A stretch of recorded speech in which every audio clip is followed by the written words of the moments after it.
Bismillahirrahmanirrahim. Assalamualaikum warahmatullahi wabarakatuh. Alhamdulillah. Allahumma salli wa sallim wa barik ala Sayyidina Maulana Muhammad ibn Abdullah wa ala alihi wa sahbihi wa mawala ma ba'du.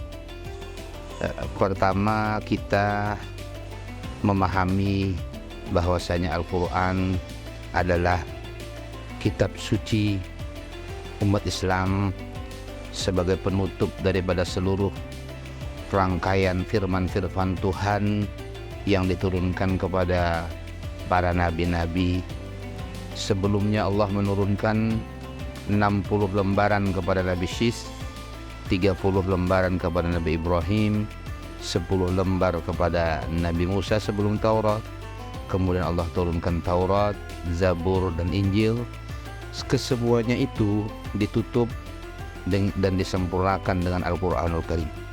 Oleh karena itu, Al-Quran disebutkan sebagai adalah penyempurna dari seluruh firman-firman Tuhan untuk seluruh hambanya. Memahami Al-Quran sangatlah penting untuk pedoman dalam kehidupan kita, baik urusan duniawiyah maupun urusan ukhrawiyah. Makanya penting sekali kita untuk mendalami Al-Quran dan memahaminya, tidak hanya sekedar menghafalnya saja, tapi betul-betul mengerti isinya. Supaya kita kawal dan faham dan mengerti tentang Al-Quran, tentunya kita harus menguasai bahasa Arab dengan segala perangkat ilmunya, baik nahwu, shorof, dan lain-lain. Kemudian kita harus mengerti tafsir, kemudian kita harus mengerti usulut tafsir dan ilmu-ilmu pendukung lainnya. Bagaimana sih sebenarnya pengaruh ayat-ayat Al-Quran bagi seorang mukmin? Di sini Allah Subhanahu wa taala berfirman dalam surat Al-Anfal ayat 2. Innamal mu'minuna alladzina idza dzukirallahu wajilat qulubuhum wa idza tuliyat alaihim ayatuhu zadatuhum imanan wa ala rabbihim yatawakkalun.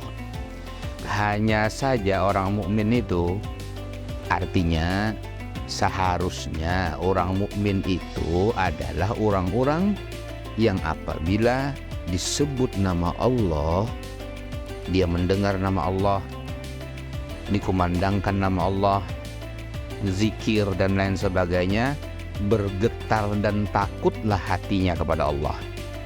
Dia ingat kepada Allah, malu kepada Allah, takut kepada Allah, kagum kepada Allah, dan seluruh anggota tubuhnya pun menuju kepada Allah.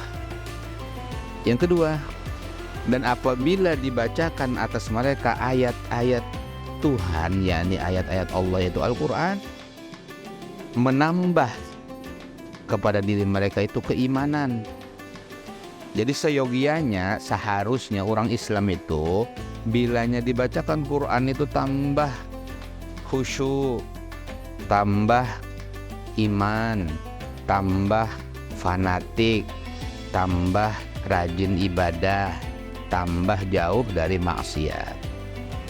Dalam hal ini ada beberapa kategori. Ada orang yang tatkala dia mendengarkan Al-Quran, dia hanya mendengar secara zahirnya saja. Artinya dia cuma mendengar hanya lantunan kalimat-kalimatnya, lafaz-lafaznya, keindahan-keindahan nadanya, maka dia pun hanya mendapatkan bagian itu saja. Tapi ada orang yang tatkala dibacakan Al-Quran, dia lebih mendalam untuk memahaminya. Ada orang yang tingkatnya lebih tinggi lagi, tatkala dibacakan Al-Quran, dia hanya memandang musyahadah, muraqabah mutakallimnya, yaitu yang berfirmannya, yaitu Allah Subhanahu wa taala. 3 tingkat. Tingkat pertama, dia mendengar zahirnya saja, maka dia memahami maknanya, memahami maksudnya, memahami hukum-hukum yang ada di dalamnya.